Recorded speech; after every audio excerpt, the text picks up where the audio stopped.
वंचित बहुजन आघाडी व एकलव्य सेनातर्फे दिनांक 28 सप्टेंबर ते 1 ऑक्टोबर 2024 पर्यंत पूर्ण साकोली विधानसभा क्षेत्रात SC, ST, OBC आरक्षण बचाव जनसंवाद यात्राचा काल साकोली येथील होमगार्ड परेड ग्राउंडवर समारोप करण्यात आला।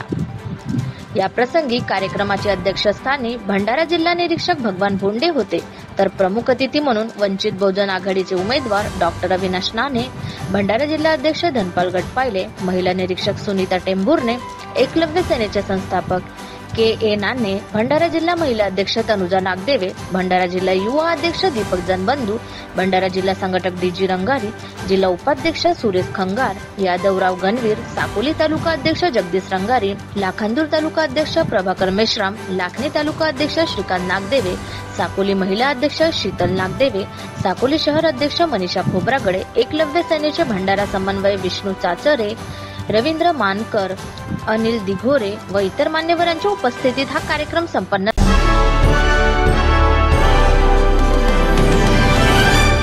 बाबासाहेबांचं स्वप्न होतं, जोपर्यंत इथला वंचित माणूस सत्तेत जात नाही तोपर्यंत तो आपापल्या समाजाची इथल्या वंचितांची प्रगती होत नाही। म्हणून बाळासाहेब आंबेडकरांनी सांगितलं, मला एकट्याला खासदार बनवून मला बनवून मंत्री बनायचं ना, तर या महाराष्ट्रातला गोड गोवारी देवर माली साडी कुणबी अशा प्रत्येक माणूस माझ्या सोबत मला खासदार बनवून या सत्तेच्या मेन याच्या निर्णायक पॉइंटवर मला न्यायचं आहे।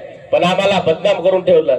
याच आम्हाला चीड यावी म्हणून तुमच्याच विधानसभा क्षेत्राचे आमदार सन्माननीय नानाभाऊ पटोले, अरे जो उमेदवार आमच्या बाळासाहेबांच्या विरोधात उभा होता अकोल्याचा, तो उमेदवार पडून सुद्धा आमच्या बाळासाहेबांची तुम्ही कमी व्हावे म्हणून साहेब तुम्ही अकोल्यात जाऊन त्या उमेदवाराचा सत्कार केला। मग आम्हाला लाजा वाटायला पाहिजे।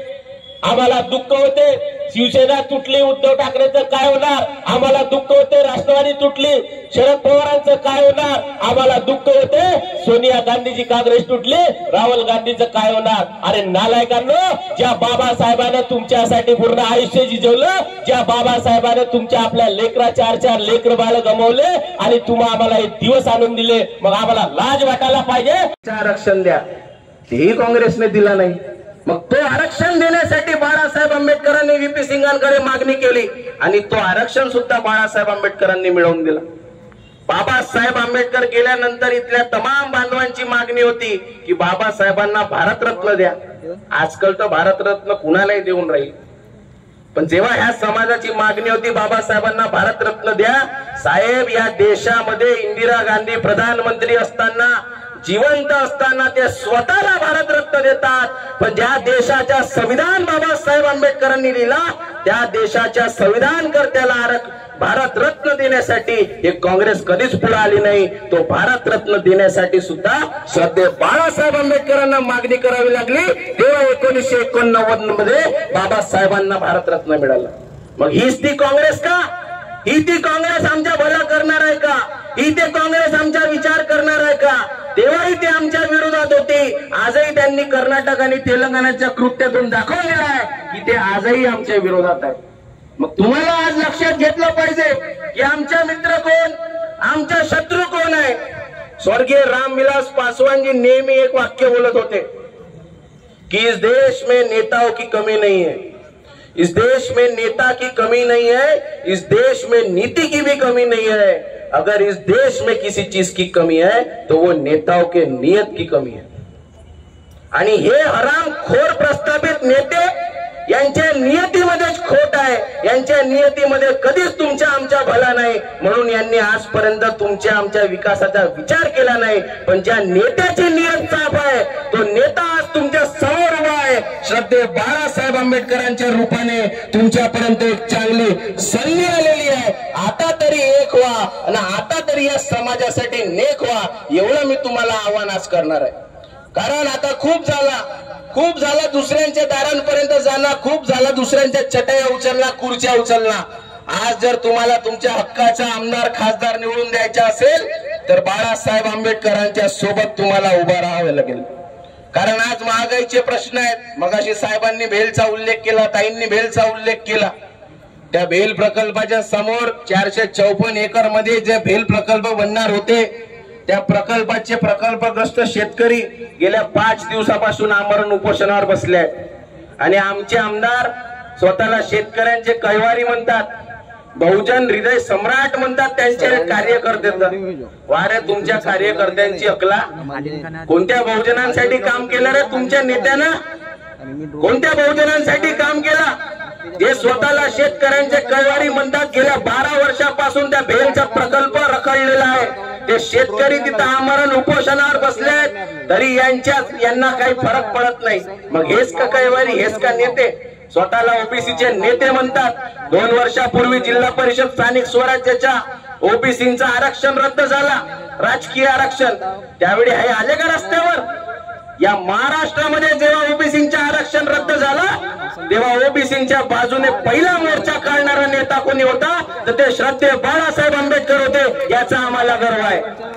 या महाराष्ट्रामध्ये हायकोर्टाने मुस्लिम समाजाला 5% आरक्षण दिलं आहे शिक्षणामध्ये. 2.5 वर्ष महाविकास आघाडी सत्तेत होती, 2.5 वर्ष महायुती सत्तेत आहे. दोघांनी GR नाही काढला. भोंडे साहेबांनी मगाशी उल्लेख केला ना, कोर्टाचा निर्णय त्यांच्या बाजूने होता, परंतु GR काढण्यासाठी त्यांचे नेते विधानमंडळात नव्हते. मग हे तुमचे प्रतिनिधी आहेत का? हा प्रश्न तुम्ही स्वतःला विचारला पाहिजे. आणि त्या मुस्लिम समाजाचा खरा प्रतिनिधी त्या विधानमंडळामध्ये नसल्यामुळे त्यांच्या बाजूने कोणी GR नाही काढू शकलं. पण त्याहीसाठी या महाराष्ट्रामध्ये पहिला मोर्चा काढणारा नेता जरी कोणी होता, अनेक नेते झाले स्वतःला मुसलमानांचा नेता म्हणून सांगतात, फक्त भावनिक प्रश्न नानाभाऊंकडे आजपर्यंत घेऊन गेलेले आहोत. एकदा तर आम्ही ओबीसीचे सुद्धा प्रश्न एक घेऊन गेलो होतो. साहेबांना आम्ही पत्र दिलं आणि साहेब म्हणाले, जय भीम, जय सेवा, जय एकलव्य, जय ओबीसी. बहुजनातील समस्त महापुरुषांना व महामानवांना माझा मानाचा मुजुरा. बांधवांनो, श्रद्धेय बाळासाहेब आंबेडकर यांच्या मार्गदर्शनाखाली आरक्षण बचाव जनसंवाद यात्रा मागील 5 दिवसापासून आपण सुरू केलेली आहे. मी त्या यात्रेचा इथे उहापोह करणार आहे. बाकील मुद्द्यावर मंचावर उपस्थित मान्यवर यांनी आपले वक्तव्य बोललेले आहे आणि आता वेळ होत असल्यामुळे मी फक्त यात्रेचं जे तिन्ही तालुक्यात व एकलव्य सेना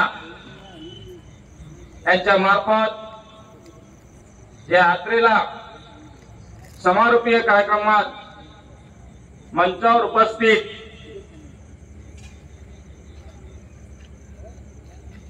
आमचे ज्येष्ठ मार्गदर्शक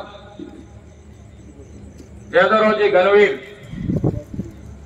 मी यांचा इथे प्रामुख्याने उल्लेख करतो. जेव्हा ही जी यात्रा सुरू झाली त्या यात्रेच्या पहिल्या तासापासून वाकटण्याजोगीसारखी आहे. आज त्यांचं वय 70च्या पलीकडे आहे, पण त्यांच्यामध्ये जी ऊर्जा आहे, जे स्टॅमिना आहे, ती तरुणाला लाजवेल अशी केलेले एकलव्य सेनेचे संस्थापक प्राध्यापक के नाने सर हे पण पहिल्या दिवसापासून तर शेवटपर्यंत या यात्रामध्ये होते आणि त्यांनी आपल्या वयाचा विचार न करता जी मोलाची साथ दिली त्यांच्या पण आपण टाळ्या वाजून हार्दिक आभार करावे.